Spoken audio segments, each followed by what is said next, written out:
This is the largest ever gathering for the MGFA in the 61-year history of the MGFA.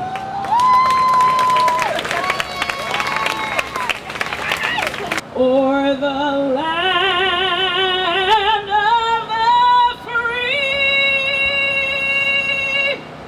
and the home of the brave.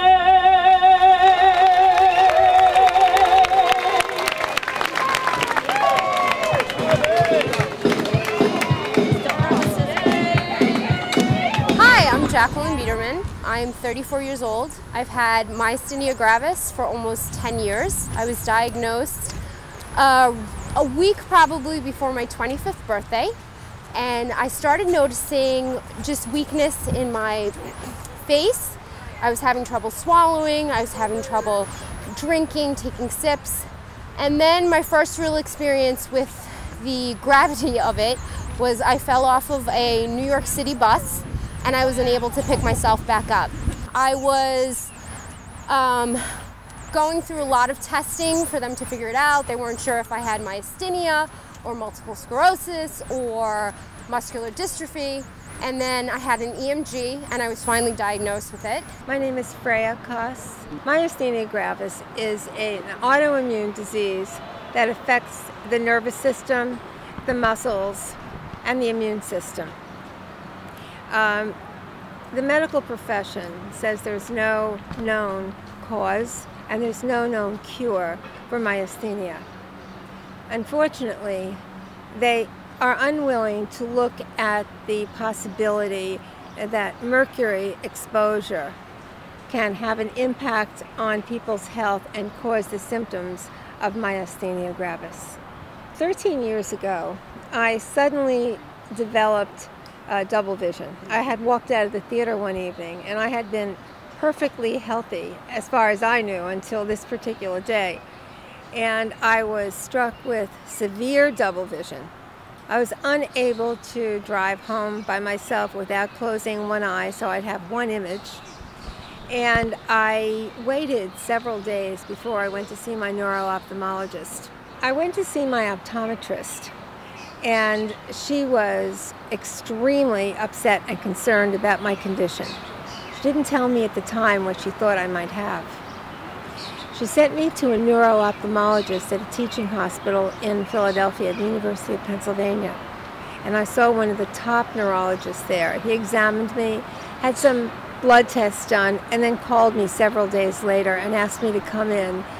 He told me that my blood tests were abnormal. So I went in to see them, and I still had no idea what could be wrong with me.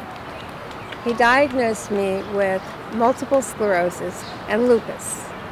And when I asked him what might be the cause of these diseases, he said, "We have no idea. We don't know what the cause is.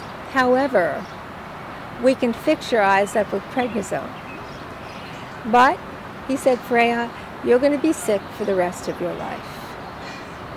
Well, I have to tell you, I was in absolute shock. I was devastated because I knew that was the end of my life.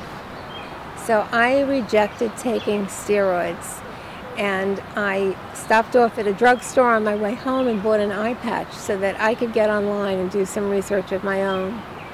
And within 5 days, I discovered what happened and what caused these symptoms. It was mercury in silver-colored dental fillings.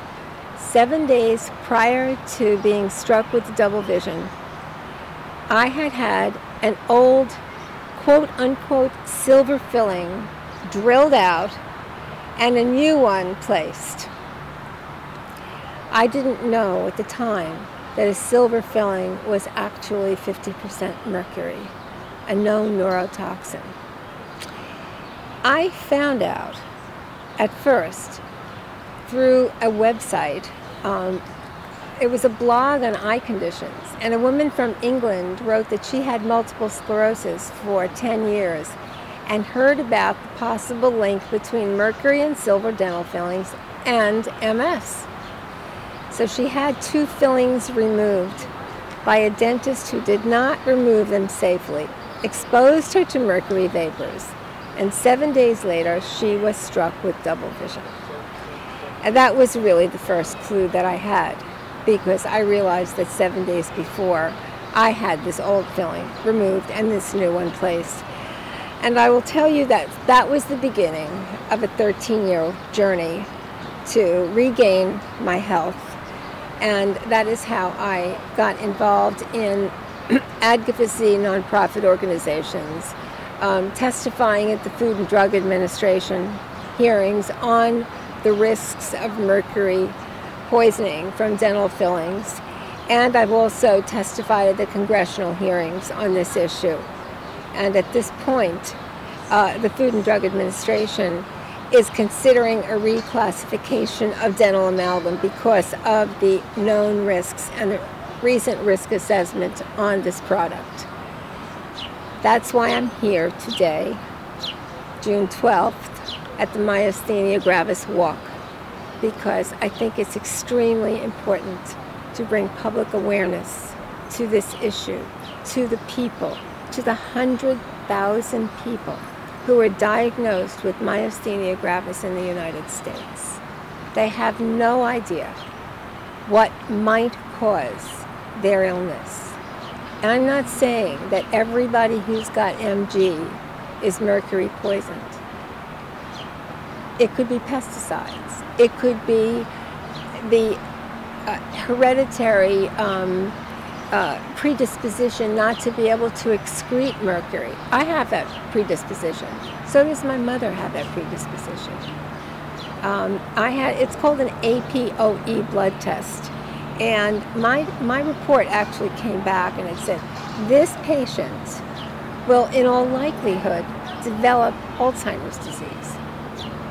Do I look like I have Alzheimer's disease or dementia? Neither does my mother.